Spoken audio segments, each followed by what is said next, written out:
Le livre d'Enoch est un texte ancien entouré de mystères, attribué à l'arrière-grand-père de Noé.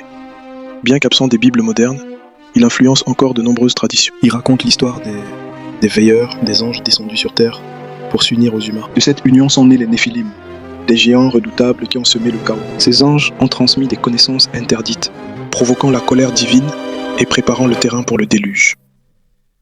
Le déluge n'était pas qu'une punition, mais une réponse directe à cette corruption venue du ciel. Enoch, intermédiaire entre Dieu et les déchus, a visité les cieux et révélé les secrets de l'univers. Aujourd'hui encore, ce texte nous interroge.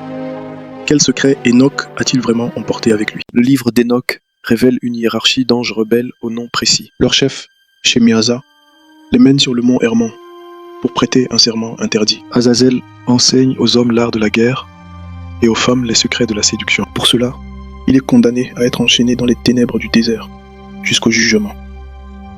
De leur union naissent les Néphilim, des géants destructeurs qui épuisent la terre.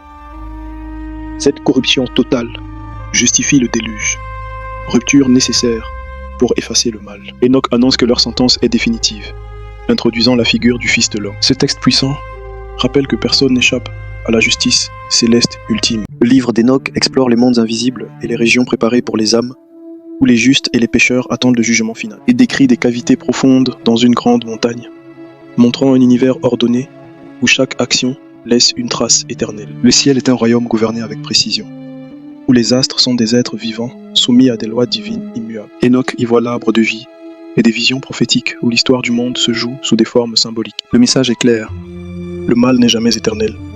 Les puissants tomberont et l'ordre divin sera enfin rétabli. Pourquoi les méchants prospèrent-ils?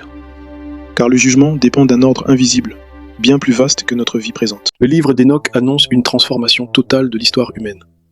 Le monde actuel est provisoire, destiné à être remplacé par un ordre nouveau où la justice dominera. Il détruit le trône divin dans une lumière éclatante, entouré de feu, rappelant que nulle souveraineté humaine ne peut égaler l'autorité céleste. Le jugement final sera un renversement complet.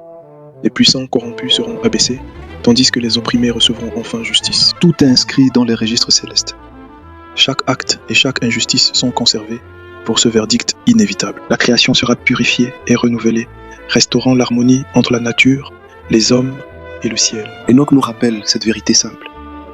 Aucun désordre, aussi grand soit-il, ne dure pour toujours. La justice finit par triompher.